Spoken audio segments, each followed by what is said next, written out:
سب سے پہلے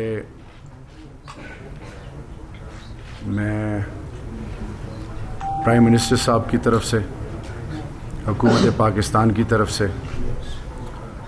یہ جو بام بلاسٹ سے جس سے قیمتیں پاکستانی جانیں ضائع ہوئی ہیں، ان کے ورثاء اور ہزارہ کمیونٹی جو ہماری عزت ہیں، ہماری پہچان ہے، ہماری بنیاد ہیں، وہ ہم میں سے ہیں، اور وہ بلوچ بھائی، وہ پشتون بھائی اور میری سول آرمڈ فورسز کے وہ جوان جو شہید اور زخمی ہوئے ہیں، ان سب کے غم میں نہ صرف برابر شریک ہونے کے لیے بلکہ یہ میسج دینے کے لیے کہ ہم آپ کے ساتھ ہر مشکل اور ہر آزمائش اور ہر خوشی میں شانہ بشانہ کھڑے ہیں۔ یہ جو واقعہ ہوا یہ ایسے ٹائم پہ کیا گیا کیونکہ یاد رکھیے پاکستان جس آزمائش سے گزر رہا ہے، آج فیٹف کی آخری تاریخ ہے جو ہم نے فیٹف کو پاکستان کے حوالے سے تمام وہ چیزیں مہیا کرنی ہیں، اور اس کے بعد 15 مئی کو اس پر فیٹف جو بھی فیصلہ کرے گا، وہ فیصلہ ہے کیا پاکستانی قوم کو، اور یہاں پہ ورثاء اور اس امام بارگاہ میں خیر اور برکت کی جگہ میں اور علماء کرام وارثین انبیاء کرام بیٹھے ہیں، اللہ اور اللہ کے محبوب اور محبوب کے آل کے ماننے والے ہیں۔ یہ بات کیوں آپ کے ساتھ میں کر رہا ہوں؟ کیونکہ دشمنان پاکستان وہ یہ چاہتے ہیں کہ کسی طریقے سے پاکستان کو بلیک لسٹ میں لایا جائے، پاکستان کو معاشی طور پہ ہر لیول پر ایسے نقصان پہنچایا جائے کہ خدا نخواستہ پاکستان بکھر جائے۔ یہ وہ مذموم عزائم ہے، کیونکہ 25 جولائی سن 2018 سے 9 مہینے بعد اس کی کوئی جسٹیفیکیشن نہیں ہے، یہ نہیں ہونا چاہیے تھا۔ لازوال قربانیاں میری سول آرمڈ فورسز، افواج پاکستان اور عام پاکستانی دے رہے ہیں۔ میرے گھر سے 3 جنازے نکلے۔ سوال یہ ہے کہ فلسفہ حسین ظالم کے آگے کھڑا ہونا، مظلوم کا ساتھ دینا، اور شہادت تو ہر مسلمان کے خون میں رچی بسی ہے۔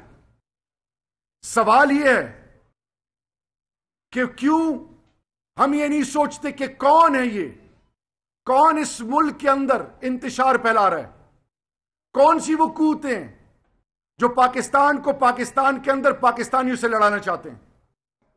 یہ قصہ تب سے شروع ہوتا ہے جب پہلے زبان کے نام پہ، پھر مذہب کے نام پہ، پھر مسلک کے نام پہ، پھر علاقے کے نام پہ، پھر زبان کے نام پہ پاکستانیوں کو آپس میں دستے گریبان کیا، لڑایا گیا غیر کے ایجنڈا پہ، پھر اداروں کو عوام سے لڑایا گیا، کبھی فوج کے خلاف، کبھی انٹیلیجنس ایجنسیز کے خلاف۔ تو میرا سوال یہ ہے، اللہ کے گھر میں بیٹھ کے میں یہ کہہ رہا ہوں، میرا سوال یہ ہے پاکستانی قوم سے اور وہ تمام قوتوں سے کہ اگر پاکستان جیسی فوج اور انٹیلیجنس ایجنسیز شام کے پاس ہوتی، عراق کے پاس ہوتی، لیبیا کے پاس ہوتی، تو کیا امت کی بیٹیاں اور امت کے بزرگ، وہ مدرسے، امام بارگاہیں، مسجدیں، وہ انسانیت سوز مظالم جو رنگوینیا میں ہو رہے ہیں، جو افغانستان میں ہو رہے ہیں، میرے مسلمان ملک میں، جو آکوپائڈ کشمیر میں ہو رہے ہیں، یہ وہی ایجنڈا ہے، اس ملک کو ڈیسٹیبلائز کرنا، اس ملک کو ہر نیج پر نقصان پہنچانا۔ لیکن میرا ایمان یہ ہم سب کا کہ ان تمام قوتوں کو انشاءاللہ باذن اللہ ہم یکجہتی سے، اتفاق سے، اتحاد سے اور شیئر ایک کمٹمنٹ سے کہ اللہ اور اللہ کے محبوب کے ماننے والے اطیعوا اللہ و اطیعوا الرسول کبھی بھی اس ملک پر آنچ نہیں آنے دیں گے۔ ہم اپنی جانیں قربانیں ضرور کریں گے کیونکہ یہ فلسفہ حسین ہے۔ اب بات یہ ہے علماء کرام یہاں پہ ہیں، ورثاء یہاں پہ ہیں، وفاق کا کیا کام ہے؟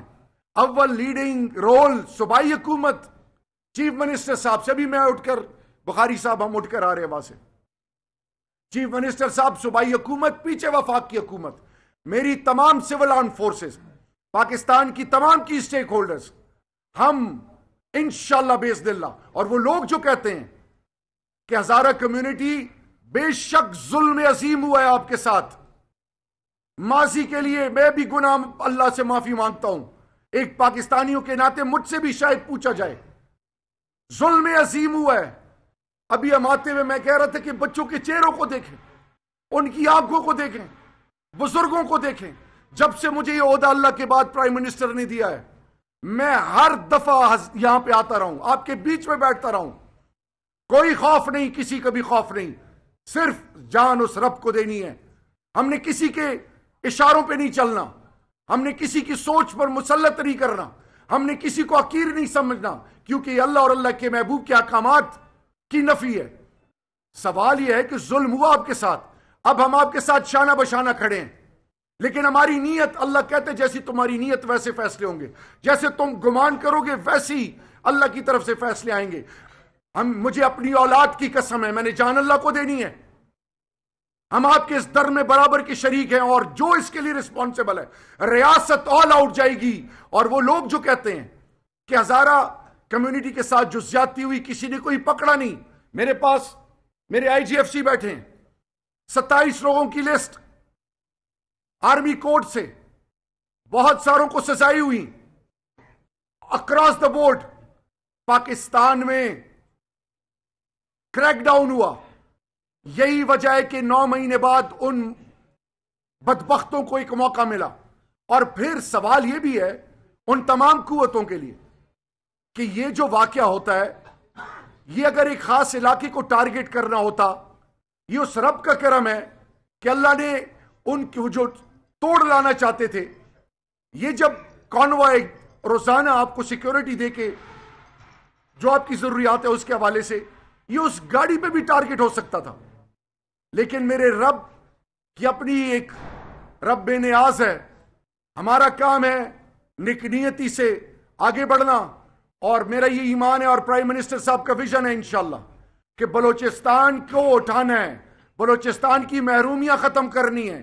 گلگت بلتستان, وہ تمام علاقے جن کو گلے نہیں لگایا, ہم آپ کے ساتھ کھڑے ہیں. اور اس طرح اعلانات نہیں کریں گے یا صرف زبانی حد تک کہ ہم جی مذمت کرتے ہیں, یا یہ جو اتنے دن لگے, ہم مسلسل بیٹھے ہوئے ہیں تمام کی اسٹیک ہولڈرز, رات کو 1 بجے تک وہ پاکستان کے تمام وہ ادارے, ان کے ساتھ میٹنگز ہوتی رہیں. ابھی بھی میٹنگز ہم کر کے آئے ہیں.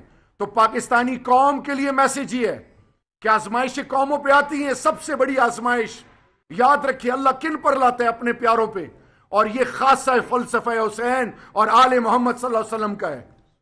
ہم نے سر نہیں جھکانا, ہم نے گھبرانا نہیں ہے, ہم نے ڈرنا نہیں ہے, ہم نے منہ پھیرنا نہیں ہے. ہم نے انشاءاللہ باذن اللہ ان کا مقابلہ کرنے اور مقابلہ کر رہے ہیں اللہ کے فضل سے. لیکن آپ سے استدعا یہ ہے کہ ہماری نیت پر کبھی شک نہ کریں. استدعا یہ ہے, مرنا ہم سب نے ہے, لیکن اس ملک کو امن کا گہوارہ بنائے گی انشاءاللہ. ویسٹرن بارڈر پہ بھی فینسنگ سٹارٹ ہے, ایسٹرن بارڈر یہ افغانستان کے ساتھ اور ایران کے ساتھ آل آؤٹ. یہ جب ہمارا گھر سیکیور ہوگا, گھر کے اندر تمام ایفیکٹو میکینزم ہوں گے, آپ کے الیکٹڈ ریپ صوبائی حکومت کا حصہ ہیں, ان سے آپ پوچھیں, حلفاً پوچھیں کہ جب وہ اسلام آباد آتے ہیں ہم ان کو گلے لگاتے ہیں, ان کے لیے کوئی روک ٹوک نہیں ہے. میسج یہ ہے کہ صرف ہزارہ کمیونٹی کی حد تک نہیں, میرا بلوچستان کا ایک ایک بلوچ, میرے بلوچستان کا ایک ایک پشتون, میرے بلوچستان کا کوئی بھی باسی ہو, چاہے وہ پنجابی ہو, چاہے وہ کسی مذہب, کسی سوچ, کسی علاقے, کسی فکر, کسی بھی علاقے کا کیوں نہ ہو, ریاست ان کو عزت دے گی. اب آپ ہی کو آگے رکھے, علماء کرام, یہاں کی جو لوکل کمیونٹی ہے, ہم نے آپ کی سوچ کے مطابق آگے جانا ہے. آپ ہمیں ایک راستہ دیں, کس راستے پہ چلیں, ہم آپ کے تھرو آگے جانا چاہتے ہیں. ریاست پاکستان, یہ پرائم منسٹر صاحب کے ڈائریکٹیوز ہیں, اور یہ چیف منسٹر صاحب کے ساتھ ابھی ڈسکشن, ان کی ٹیم ہمارے ساتھ آئی ہوئی ہے. میرے ساتھ ظفر اللہ صاحب آئے ہوئے ہیں, ہوم منسٹر ضیاء اللہ صاحب, سوری, ہوم منسٹر صاحب میرے ساتھ آئے ہوئے، ان کی پوری ٹیم آئی ہوئی ہے. آپ ہمیں، اور یہ میں اوپنلی بات کر رہا ہوں کہ پاکستان کے گھر گھر تک یہ بات پہنچے، اور وہ قوتیں جو پاکستان کو موقع ڈھونڈتے ہیں کہ ایسا موقع ہے اور پاکستان یا پاکستان کے اداروں کو بدنام کیا جائے یا اقوام عالم میں نیگیٹو پرسپشن دی جائے، ان سب کے لیے میسیج یہ ہے کہ ہمارا ہونے کا یقین اس رب سے جو تمام جہانوں کا خالق مالک ہے. ہم پریشر میں نہیں آتے، ہم نہ کسی کو انڈرمائن کرتے ہیں. بدنیتی کرنے والے کو اللہ ذلیل و رسوا کرتا ہے. ہم حق کے ساتھ کھڑے ہوں گے. زیادتی جو بھی کرے گا چاہے وہ جتنا بڑا کیوں نہ ہو اس کو سزا ریاست دے گی انشاءاللہ باذن اللہ. آخر میں آپ سے ریکویسٹ ہے، التجا ہے، میرے وہ بارڈر پہ جو جوان، چاہے وہ سیاچین پہ ہیں، چاہے کسی بارڈر پہ، میری وہ لیوی، میری ایف سی، میرا عام پاکستانی، میرے وہ بچے جو گھروں میں اسکول جاتے ہیں، کیا مجھے اور میری حکومت کو نہیں پتا کہ ہزارہ کمیونٹی کے ساتھ کیا ہوا ہے، آپ کے کاروباروں کے ساتھ کیا ہوا ہے، آپ کے بچے اسکول اور کالج، آپ کی ایک اور قوم کی ایک بیٹی ابھی ایک کمپٹیشن میں جوڈو میں اس بچی نے پورے قوم کا سر فخر سے بلند کیا ہے. ایک ایونٹ میں میں نے سب کو کہا کہ یہ قوم کی بیٹی دیکھیں، گھر کی چار دیواری کے اندر اس نے قوم کو عزت دی ہے. آپ کا جو ٹیلنٹ ہے وہ کسی سے چھپا نہیں ہے، لیکن خدا کے لیے ان وسوسوں، ان قوتوں جو کہ 5th جنریشن وار، ہائیبریڈ وار، سوشل میڈیا میں مختلف طریقے سے ہمیں لڑانے کے اور غلط قسم کی چیزیں چلانے سے قوم کو گمراہ کر رہے ہیں. آپ کو کے غم میں وہ شریک نہیں ہو رہے، آپ کے غم میں وہ اضافہ کر رہے ہیں، آپ کو لڑوانا چاہتے ہیں، آپ کو اور اس قوم کو پوری دنیا کے آگے رسوا کرنا چاہتے ہیں. خدا کے لیے ہمیں ایک ہونا ہے، خدا کے لیے. اور یہ میری اللہ سے دعا ہے کہ اگر میں اور ہم ادھر بدنیتی سے آئے ہیں تو اللہ ہمیں ذلیل اور رسوا کرے گا. اگر ہم نیک نیتی سے آئے ہیں تو اللہ کی غیبی مدد ہمارے ساتھ شامل ہوگی انشاءاللہ. یہ ہمارا ایمان ہے. انشاءاللہ پاکستان تا قیامت سلامت رہے گا. انشاءاللہ بلوچستان کا ہر ایک ذرہ، ہر باسی خیر و عافیت کا ذریعہ بنے گا.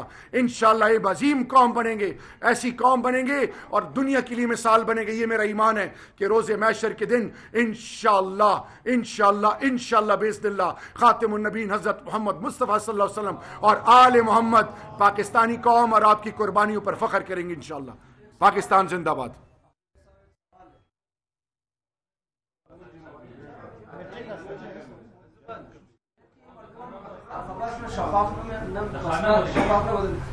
جناب بات یہ ہے آپ کے تشریف آوری کا، ہم اس غمگین ماحول میں آپ کو تو خوش آمدید نہیں کہہ سکتے، لیکن آپ کے تشریف آوری کا شکریہ. لیکن توقع یہ تھا کہ جناب عمران خان صاحب تشریف لاتے اور نیوزی لینڈ کے اس کافر وزیر اعظم کے حوالے سے وہ ایک مثال بنتے ہیں ہمارے لیے. آپ سے اور تحریک انصاف سے اور آپ کی حکومت سے توقعات وابستہ تھی اور اب بھی ہے، بشرطے کہ تھوڑا سا مسائل کو شفاف رکھ دیا جائے. ہمارے تقریباً 2500 افراد شہید کر دیے گئے. میرا اپنا بھتیجا سے داؤد آغا کے بھائی کے ساتھ 2009 میں شہید ہوا ہے. ابھی 10 سال گزر گئے، لیکن مجھے نہیں پتا کہ میرے اس جوان بھتیجے کا قاتل کہاں ہے اور اس کو کیا ہوا ہے، اس کو سزا ہوئی ہے. کیوں شفاف نہیں رکھا جاتا ان چیزوں کو؟ تو یہ خود بخود وہ جو وسوسہ کرنے والے ہیں ان کے ساتھ نہیں ہے. لیکن اس ایسے اگر شفافیت نہیں ہوگی، جب سزا و جزا کا اور شفاف عدالتی نظام نہیں ہوگا تو یقیناً وسوسے پیدا کرنے والے بھی وسوسے پیدا کرتے ہیں اور پھر لوگوں کے ذہنوں میں جگہ بھی بن جاتی ہے اور پھر دوسرے لوگ بھی اس جوانوں کو اپنے اس مقاصد میں استعمال کر سکتے ہیں. لہٰذا آپ سے استدعا یہی ہے کہ آپ ریاست میں، ٹھیک ہے، اگر آپ کوئی مجریہ ہے، مقننہ آپ سے علیحدہ ہے، کوئی قضائیہ، آپ ان سے بات کریں اور مسئلے کو ٹھیک کر دے کہ کہاں پر ہمارے قاتل بیٹھے ہوئے ہیں. ان سے ٹھیک ہے، ماضی میں جو سیاسی غلطیاں ہوئی تھی اس کے نتیجے میں پاکستان دہشت گردی کی آگ میں جل رہا ہے، اس کا بھی ازالہ آپ لوگ ایک حد تک کر رہے ہیں. لیکن اس عدالتی نظام میں اور پھر یہاں پر ایک شخص ہے رمضان منگل جو مسلسل اس کے بیانات اخبارات میں آتے رہے. اس وقت ہم گورنمنٹ کے سامنے چیختے رہے کہ اس کو روکو، یہ نفرت پھیلا رہا ہے، لیکن اس کو نہیں روکا گیا اور اس کے نتیجے میں نفرت پھیل گئی اور حالات خراب ہو گئے. اس کو 1-2 دن کے لیے پتہ نہیں کچھ عرصے کے لیے اس نے رکھا، ابھی چھوڑ دیا اس کو. لہٰذا اس کے چھوڑ دینے کی دوسرے تیسرے دن یہ واقعہ ہوا. اور معذرت کے ساتھ میں ایک بات آپ کی خدمت میں عرض کروں گا کہ ایسے ممالک کے سربراہ جو دہشت گردی میں پوری دنیا میں مشہور ہے، بلکہ وہ پوری دنیا میں متنفر ہے، جب ان کو یہاں لایا جاتا ہے اور ان کو اتنی وہاں پر زیادہ بہترین انداز میں پروٹوکول دیا جاتا ہے، اور خود ہمارے وزیر اعظم صاحب جو پاکستان کی عزت ہے وہ ان کے ڈرائیور بنتے ہیں، تو یقیناً دہشت گرد جو کہ یہاں چھوٹے بچوں کے دیکھیں جی، میں علامہ صاحب میں کل کے بات کروں گا جس طرح آپ نے بات کی ہے. دیکھیں جی